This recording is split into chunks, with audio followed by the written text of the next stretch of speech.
Terima kasih pemirsa, Anda kembali menyaksikan Kominfo Newsroom. Pemirsa, Kementerian Keuangan menyatakan tak semua tarif pajak barang jasa tertentu, jasa kesenian dan hiburan atau pajak hiburan naik menjadi 40% hingga 75%. Direktur Pajak Daerah dan Retribusi Daerah Ditjen Perimbangan Keuangan Kemenku, Lydia Kurniawati menyebut, tidak semua industri hiburan akan mengalami kenaikan pajak hanya pada jenis tertentu. Direktur Pajak Daerah dan Retribusi Daerah Kementerian Keuangan, Lydia Kurniawati mengatakan, terdapat skema yang memungkinkan adanya pengecualian pada penerapan kenaikan pajak barang dan jasa tertentu yang dapat diberikan oleh pemerintah daerah untuk pelaku industri hiburan. Lydia mengatakan aturan Undang-Undang Nomor 1 Tahun 2022 tentang hubungan keuangan antara pemerintah pusat dan pemerintah daerah secara garis besar justru menurunkan tarif pajak jasa kesenian dan hiburan menjadi maksimal 10%. Namun terdapat pengecualian yakni diskotik, karaoke, klub malam, bar dan mandi uap atau spa tetap dikenakan pajak batas bawah 40% dan pajak 75% untuk batas atas. Pengecualian diberlakukan karena jenis-jenis hiburan tersebut hanya dinikmati sekelompok kecil masyarakat, bukan rakyat secara umum. Kemudian jika ada exception, kondisi if gitu ya, kondisi tertentu pakai jalur yang tadi harus ditunjukkan. Alasannya kenapa perlu exception? Turun dari 40%. Boleh? Boleh karena ada ruangnya, tapi nggak kemudian digeneralisasi gitu ya. Terkait penerapan aturan tersebut, Kementerian Keuangan telah berkomunikasi dengan Kemenparekraf untuk melakukan dialog dengan pengusaha hiburan terdampak. Pihaknya juga akan menyikapi dan menjawab uji materi ke MK terkait aturan tersebut yang dilakukan oleh beberapa pihak. Komisi Pemberantasan Korupsi mencatat telah memulihkan aset negara atau aset recovery dari penanganan berbagai perkara sepanjang tahun 2023 dengan angka yang melebihi 500 miliar rupiah. Selain itu, sepanjang tahun 2023, KPK juga menerima 5.079 pengaduan dugaan korupsi dari masyarakat.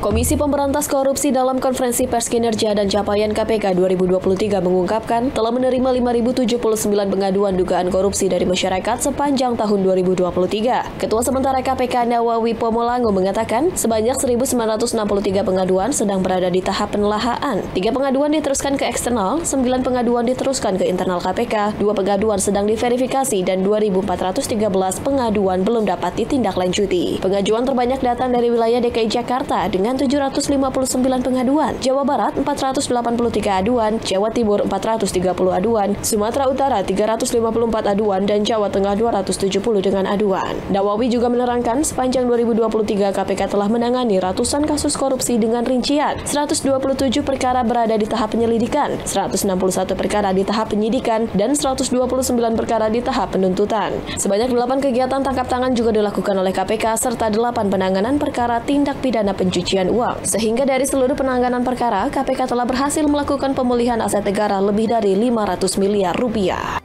Sejumlah penanganan perkara di atas, KPK berhasil melakukan aset recovery sebesar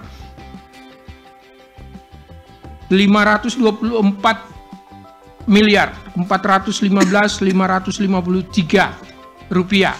Aset recovery menjadi salah satu sumbangsi nyata hasil pemberantasan korupsi terhadap pemasukan kas negara melalui penerimaan negara bukan pajak. Informasi lainnya pemirsa, Menteri Agraria dan Tata Ruang Kepala BPN Hari Cahyono mengungkapkan nilai ekonomi yang telah dirasakan masyarakat Indonesia dari kepemilikan sertifikat tanah mencapai 7,2 triliun rupiah.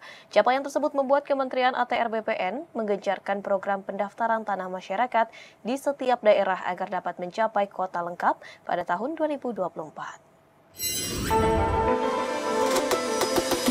Menteri Agraria dan Tata Ruang atau Kepala Badan Pertanahan Nasional Hadi Cahyanto menyerahkan sertifikat 63 tanah secara pintu ke pintu kepada masyarakat di 3 kelurahan Kota Balikpapan, Kalimantan Timur.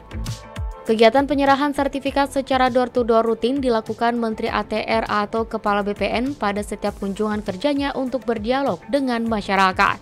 Hal ini bertujuan untuk memastikan pendaftaran tanah di daerah berjalan dengan baik tanpa adanya pungutan liar.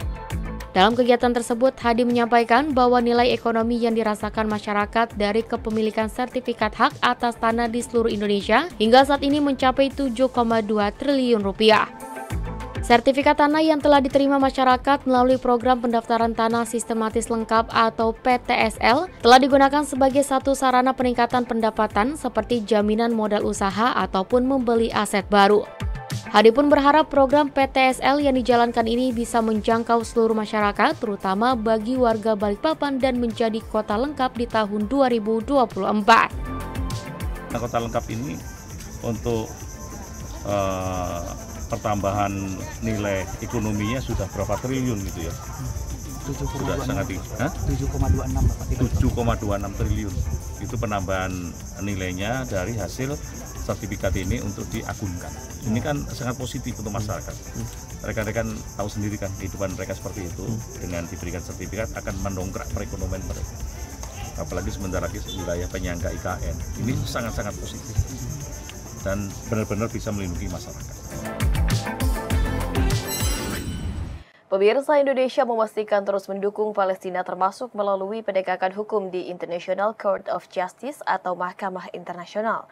Untuk itu, Menteri Luar Negeri Republik Indonesia Retno Marsudi menyampaikan masukan secara lisan kepada Mahkamah Internasional terkait dengan konsekuensi hukum atas konflik Palestina-Israel pada 19 Februari mendatang. Indonesia memutuskan untuk berpartisipasi memberikan masukan pandangan hukum kepada International Court of Justice sesuai permintaan Majelis Umum PBB mengenai konsekuensi hukum dari kebijakan dan tindakan Israel di wilayah pendudukan Palestina termasuk Yerusalem Timur. Menteri Luar Negeri Retno Marsudi menegaskan bahwa Indonesia terus mendukung Palestina termasuk melalui penegakan hukum di Mahkamah Internasional. Ia menjelaskan bahwa masukan tertulis telah disampaikan Indonesia kepada International Court of Justice pada Juli 2023. Sementara itu, pernyataan lisan akan disampaikan oleh Menlu Republik Indonesia di International Court of Justice Den Haag, Belanda pada 19 Februari 2024 mendatang. Untuk itu, Retno menekankan bahwa tindakan yang tidak sah oleh Israel harus dihentikan dan perlu akuntabilitas untuk pelanggaran hukum yang telah terjadi. Ia menyeru kepada semua negara di dunia untuk memberikan dukungan kepada Palestina dan masyarakat internasional, termasuk PBB, dan harus tidak mengakui legalitas atas tindakan Israel tersebut.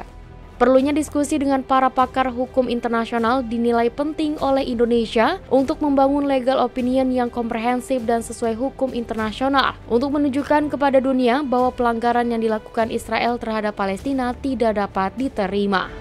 Hak untuk menentukan nasib sendiri rakyat Palestina harus dihormati, dan pendudukan Palestina oleh Israel yang sudah berlangsung lebih dari 70 tahun tidak akan menghapuskan hak rakyat Palestina untuk merdeka.